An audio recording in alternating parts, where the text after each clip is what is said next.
Sesihamba phambili indaba namuhla namanje nathi sakhala ngowayengumongameli wayo. Kuhlonishwa bembokode bovu kaMagayisa. Kukhunjulwe Okamagwaza MSIBI. Lezi ndaba zo-KZN TV usondele uThabani Maphumulo sanibonani. Ungqongqoshe umnyango wemfundo eyisekelo kulelu enje Motsekga uthi umkhakha wezemfundo ulahlekelwe kakhulu ngokudlula emhlabeni kwalo wabe ngumongameli wenyunyana yothisha inathu uNgothompson oshone ngasekuqaleni konyaka owedlule. Engxoxweni ekhethekile neziko lesindaba le-KZN TV ngesikhathi iqhubeka umcimbi wesikhumbuzo sikaNgothompson ebesibanjelwe ehholo eFarmers Hall eNewcastle. uMotsekga uthi uNgothompson ubeyisishoshovu sezemfundo esiyibekile induku ebandla kamagalelo akhe njengoba wayelwela amalungelo othisha kanjalo nezinsiza zokufunda nokufundisa. Ube impumelelo umcimbi wesikhumbuzo salowo wabe ngumongameli wenyunyana yothisha inathu uNgothompson odluleke emhlabeni ekuqaleni konyaka owedlule ngokugula okuyamaniswe nesifo iCovid-19. Lenyunyana ke yenza umcimbi wokumkhumbula waphinde ke waqamba lehholo lalenyunyana elisemadadeni ngegama lakhe. Lokho sabambile njengomongameli walenyunyana uSibusiso Malinga uthi ke balahlekelwe kakhulu ngokudlula ke emhlabeni kukaNgothompson kodwa bafisa ukuthi bamkhumbule ngamagalelo akhe kwezemfundo. Silahlekele ubaba, silahlekele umholi. Ne-Department of Education ilahlekelwe ngoba ama-engagements akhe abelekelela kakhulu ukuthi umnyango uphume nezinto eziqondile.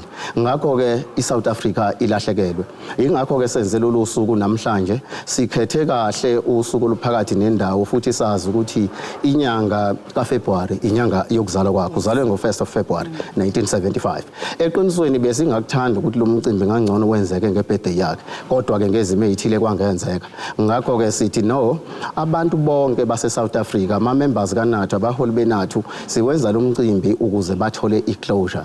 Bese siqhubeka siya phambili ngoba uMr.Thompson ube u-president ka-14 kwi-organization.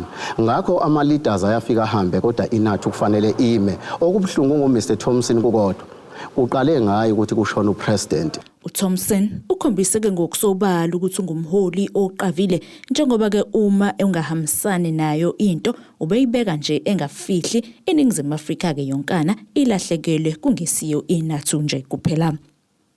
Ngimhlonipha kakhulu. I already had lots of respect for him as a leader, and I always used to say to him, "Yazi mawuzalwa bengenza first year university." That's how young he was. But I really always treated him as a real leader that he was because ebeyinkokheli ngempela. uSipho sethu uThompson oyindodana yakhe uthi ke ubaba wakhe umfundisa ukuba abe yindoda esasemncane. As mina being the eldest child lapha ekhaya with my parents, if there's anything ebheda ekhaya, he would not ask anyone else whether ngiyazi noma ngazi. He would face me bekuyoba inkinga yami yimi bekumele ngazi ukuthi kwenzakalani ekhaya. If umama is not okay, he would first ask me ukuthi kwenze njani. So basically everything eyayisekhaya he left it on us because sometimes it'd be mostly at work, but yonke into he taught us everything. If I can put it like that. Bukelike kanti siyakwazisa ukuthi ngakwazi ukuthi ubuke lolu daba olucwele nalapho ke sobe sikuhlaziyela konke noma sikhuluma konke ngaye ke owayengumongameli walenyunyana uNgothompson mhla zingu-19 kuNhlolanja noma sithi ku-19 kuFebruary kuyo lenyanga. Lezi ke izindaba zo-KZN TV, mina ngingosamkeliswe Ngqulunga ngibika ngise Newcastle. Umkhuzi wamaphoyisa esifundazweni KwaZulu-Natal uNhlanhla Mkhwanazi uthi amaphoyisa naye indima idlalile ekucicileleni phansi igama lawo kwazisa umphakathi awusawahloniphi ngenxa yeningi esibandakanya kwizenzo zobugebengu nokunye okuphambene nezimiso zawo. uMkhwanazi usho kanje ngesikhathi lo mbutho uhlonipha amaphoyisa aseneminyaka ebalelwa kwengama-40 esebenza ngobuqotho. Lo mcimbi ububanjelwe eThekwini. Kuxhunywe uphaphele gwalagwala amaphoyisa aseneminyaka esebenza ngokuyikhandla kanye nobuqotho kulombutho. Umkhuzi wamaphoyisa esifundazweni uNhlanhla Mkhwanazi ekhuluma neziko lezindaba ngemuva ke kokwethula inkulumo kulo mcimbi udalule ukuthi kuyiqiniso elingephiko ukuthi iningi labasebenzi balombutho lishiya ke ngenxa yokunindeka kwezenzo ezingekho emthethweni nokungezinye ke zezinto eseyihudulele phansi igama lalombutho njengoba ke nomphakathi ungasawethembi. Masingena emaphoyiseni sonke siyafunga ukuthi sizogcina umthetho. Noma yini ephoyisa lenzayo ephula umthetho ayisiphathi kahle. Kungenzeka ukuthi uyantshontsha noma uyabulala njalo njalo uyadlwengula akuyona into esijabulela samaphoyisa leyo kuyasiphazamisa kwehlisa isithunzi sonke sithi sisebenzela ukuthi siphakamise isithunzi samaphoyisa siphamise igama lamaphoyisa sibekwe uhulumeni ukuthi sikhusele umphakathi ngakho mangabe singasakwazi ukukhusela lo mphakathi siwufikele egebengwini kube yithini esiwuhlukumezayo akubi kuhle lokho. Lo mcimbi uza ngemuva kokuba amaphoyisa athola ukugxeka okukhulu ngonyaka owedlule ngesikhathi kuhlasela izibhelu zokuyitapela nokwasoloke amaphoyisa ngokuhluleka ukwenza umsebenzi wawo. Lokhu ke kanye nokunye uphumelele Makhoba oyiphini lomkhuzo wamaphoyisa esifundazweni nongomunye ke wabaqonyelisiwe kwaze seke ngonyaka owedlule ubeqeda iminyaka engama-30 angena kulomkhakha useke kuhlaba kwephukele kubo njengoba ke kubeka obala ukuthi imphakathi yakuleli kayiboni imizamo yabo emihle naphezu kokusebenza ngaphansi kwezimo ezinzima nsuku zonke kubandakanye ukuba yisulu zezigebengu ezinawushaqa amaphoyisa. Izinto eziningi esizenzayo akekho umuntu othi thank you uyaqabukela uthola abantu beappreciateile bebonga kodwa uma ngabe kukhona into encane esenzile wrong wonke umhlaba uzokwazi ezinye izenselelo esibhekana nazo lezo kodwa ke asipheli mandla. Kuzokhumbuleka ukuthi isifundazwe KwaZulu-Natal singezinye zehamba phambili ngobugebengu kwaze seke sekubulewe inqwaba yabantu kusukela ke kuqala lonyaka uwodwa nje vo. Umphathi wesiteshi samaphoyisa akwaDabeka eThekwini uNicholas Mchunu unxuseke abakwazidlodlo ukuba ke bangaqalelane nomphakathi ze imizamo yokulwa nobugebengu izoba impumelelo. Namaphoyisa ke noma ilaphi le khona abekhona ukuthi ayi emphakathini kube khona ukubambisana ngoba ngaphandle ukubambisana ngeke sabula ubugebengu. Izindaba ezenziwa KZN TV kubi kuntombi khona futhi ngesethekwini. Iqembu le-NFP ligubha iminyaka eyi-11 lasungulwa laphinde lakhumbula umsungulo wayengumengameli waleli qembu uZanele Okamagwaza MSIBI emcimbini obusehholo lomphakathi eDumbe. Ekhuluma neziko labezindaba lo ngusihlalo waleli qembu uzwelonke uBhenkosi Dlamini uthi basezinhlelweni zokuthi ngonyaka 2024 leli qembu lenze kahle okhethweni lukazwelonke. Eyishumi-11 iminyaka iqembu le-NFP lasungulwa lisungulwa uZanele Okamagwaza MSIBI ongasekho leli qembu ke libungaze iminyaka elishumi likhona likeke labhekana nezinkinga ngaphambilini njengoba ngo-2016 lahluleka lancama ukuthi lingenekele ukhetho kodwa ke okuthe ngokhetho lohulumeni basekhaya lwangonyaka owedlule lakwazi ukuthi ke izifanelo zalo zenziwe kusanesikhathi. Leli qembu ke Dumbe likwazile ukuthi ke lidle umhlanganiso njengoba likwazile ukuthi ke luthathe umasipala waseDumbe obungaphansi kweqembu le-ANC. Uhlalwa leli qembu okuzwelonke uBhenkosi Dlamini uthi nalabo bebesitshela ukuthi sekuphelile ngaleli qembu bashaya eceleni ngoba umbango wangaphakathi ayisekho.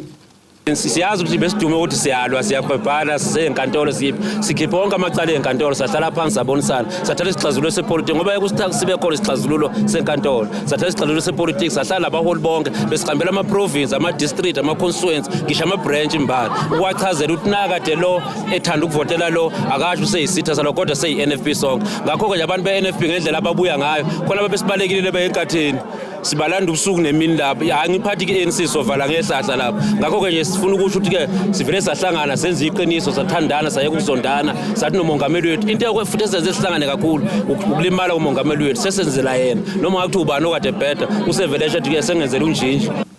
Unobhalwa leli qembu KwaZulu-Natal uZandile Mnyeni uthi ke bazosebenzela umphakathi kungakhathalekile ukuthi ngabe uvela kuliphi iqembu.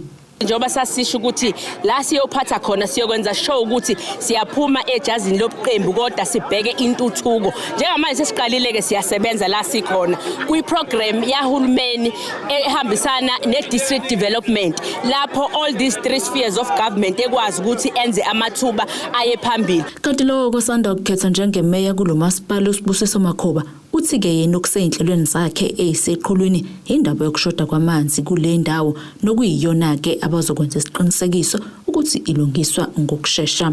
Imanifesto yethu ibeke kwacaca ukuthi amawadi onke kufanele sizame sibe ne-backup yama-boreholes whereby umphakathi la uzobe usizakala khona ma kunenkinga ngoba asikhulume nje iqiniso lithi udaba olithi ama-trucks iwona azosiza umphakathi ngamanzi into engeke ize yenzeke leyo but kusuke kuzosiza abantu abathize ngoba kusuke kukhishwa imisebenzi ethile kusiza abantu abathize, but umphakathi lo ohlwempu odinga i-service delivery amanzi abawatholi.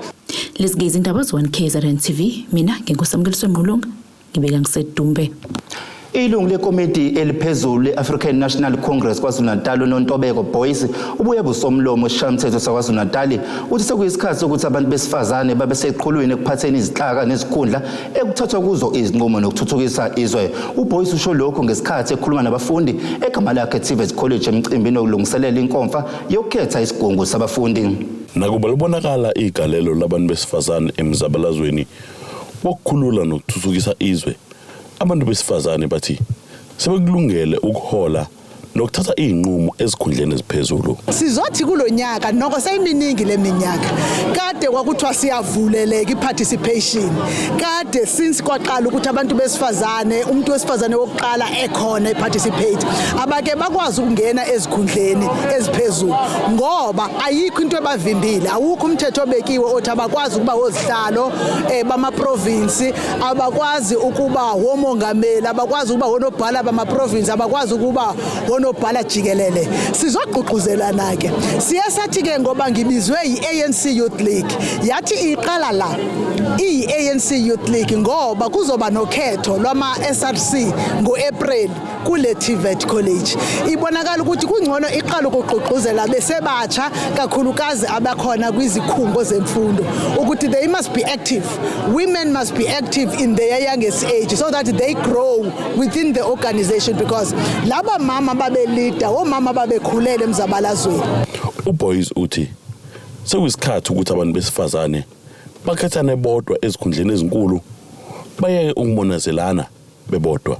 But when we are saying we are supporting women, let us not support our friends. Let's support women ngoba bene capacity, ngoba bene track record, ngoba benayo ne experience of having led in the ANC. Ndibabalile babaninga ama comrade. Ngiyazi ukuthi kuzoba ngathi ngikhuluma ngalabo. Maninga ama comrade esifazana akhona embuthweni. That must be considered. Bakhona comrade uPheki Nkonyeni, bakhona comrade onomusa Dube Ncube. Those are some of the many women that are there. But go and look on the younger women.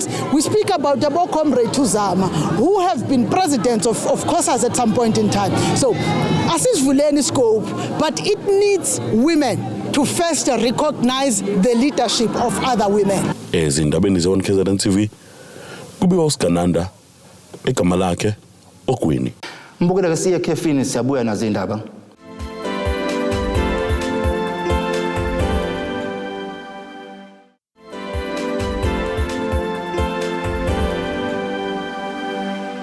Isikole sabantwana abakhubazekile eKhanyeni Special School eMgungundlovu sibungaza usuku lwesithandani ngendlela eyahlukile ngokuthi sihlele umqhudelwano kazime kanye neminye efaka imdanso.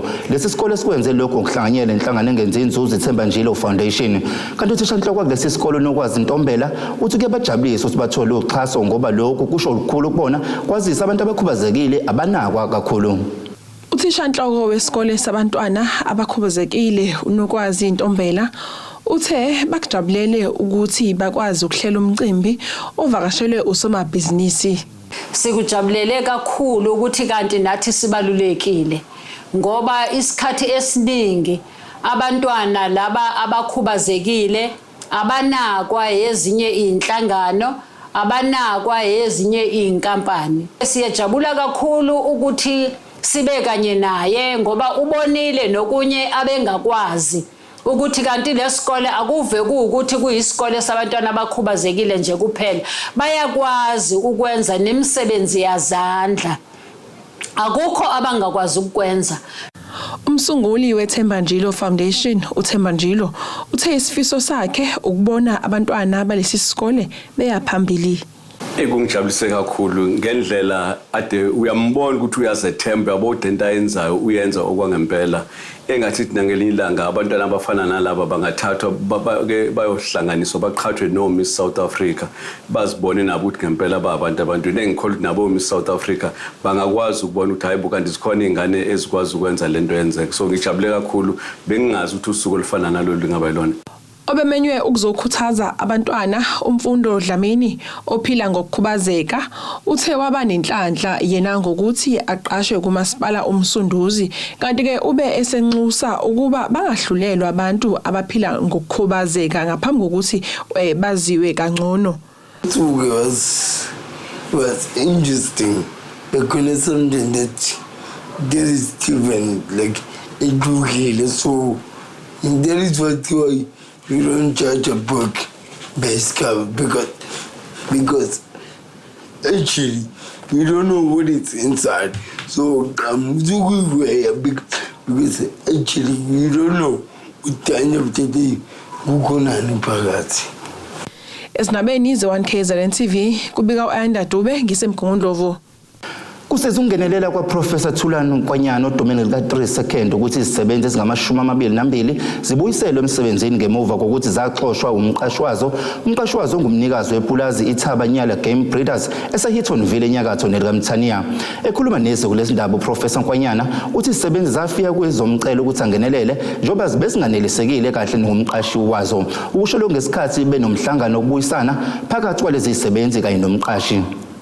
Zibuyelile emsebenzini izisebenzi ezingama22 zaseplazini iThabanyala Game Breeders eseHittonville ezazikade zibeke phansi amathuluzi zabhekisha ngemuva kokungeneliseki ngendlela umqashi wabo abaphethe ngayo njengoba babekhala ngokuthi uvela baxoxe ngaphandle kwesizathu abagijimise ngesibhamu aphinde futhi abahubhe ngemoto.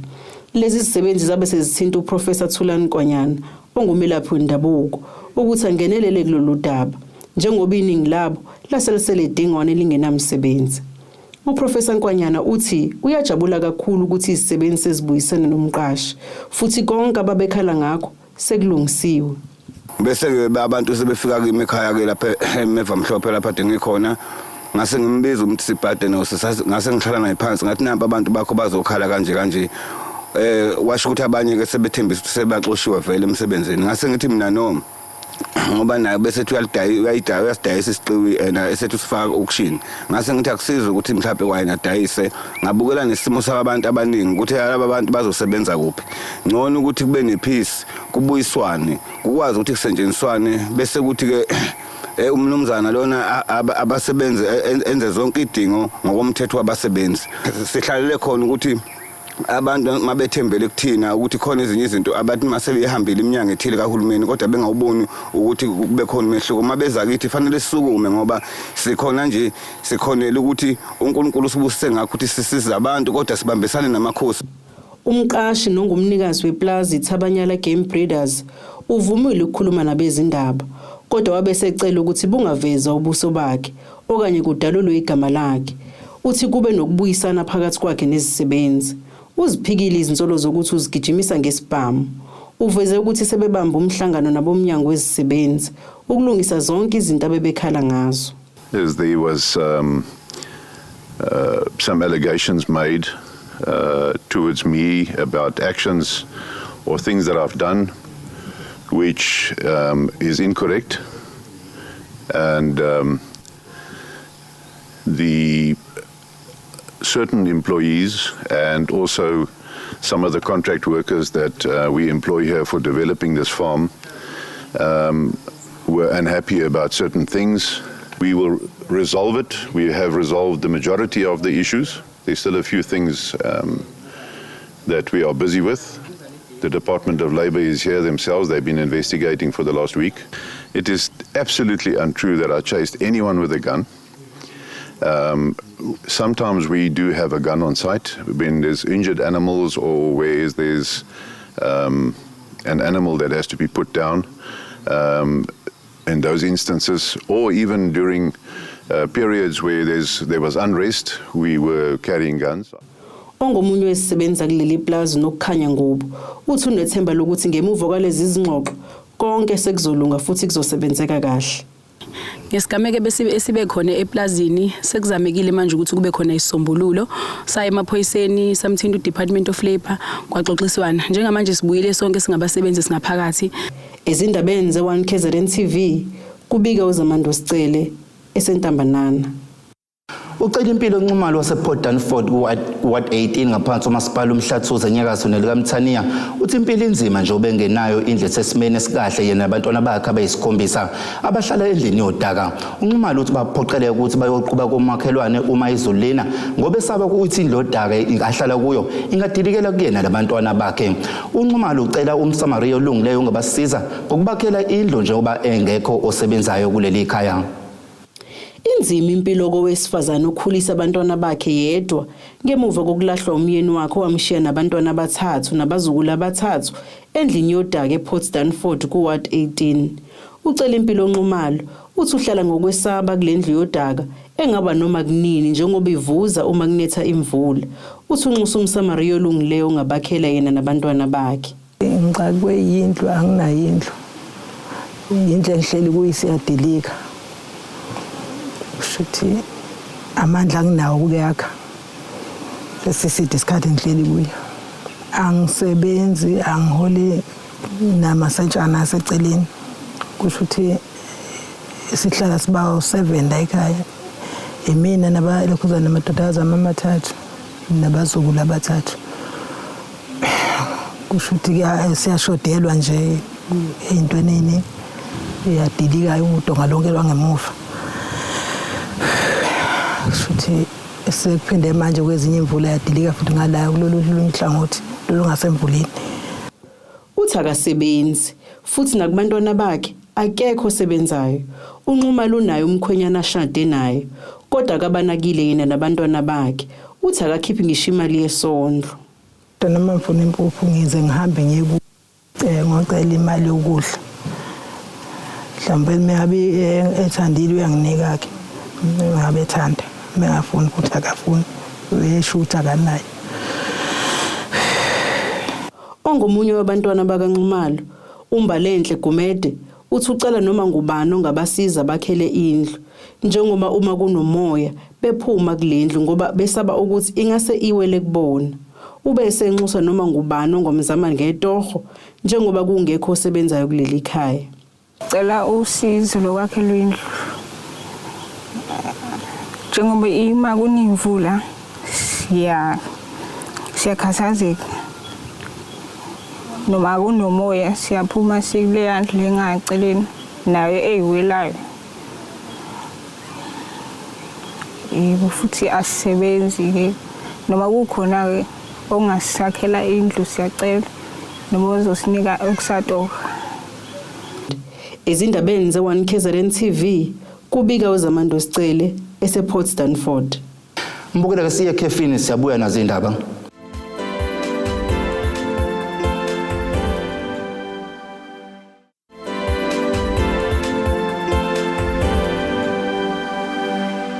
Mbukela ke sibeke engosini yezomnotho.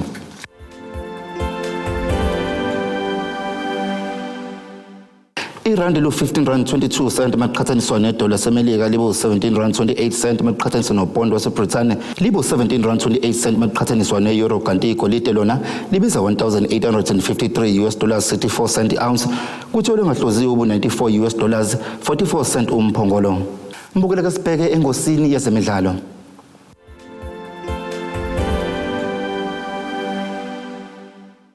Iqembu lezikaMagebhuli Orlando Pirates selisicabela indlela ngesikhathi linqoba umdlalo wesigaba samaqoqo lehlula iJS Sora yase-Algeria kumdlalo weCAF Confederation Cup izolo kusihlwa kulomdlalo obudlalelwa enkundleni yase-Orlando eSoweto. ezikaMagebhula zinqobe ngamagoli amabili avalelwe nethini uHappy Jele kanye noBandile Shantu ngesiwombe sokuqala.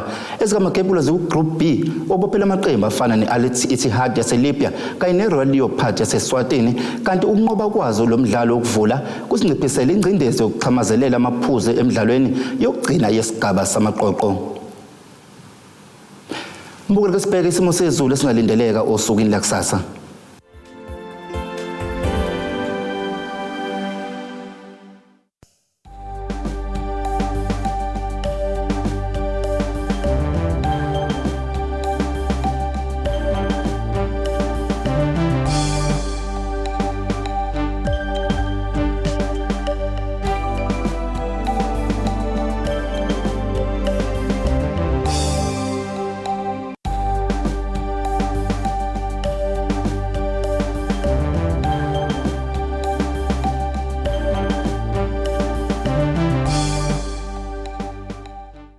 Mbukelo singakube sikuphathele zona siyithimba lesindaba le1 KZN TV izindaba ziphele kuphela isikhathi nibe usuku obuhle.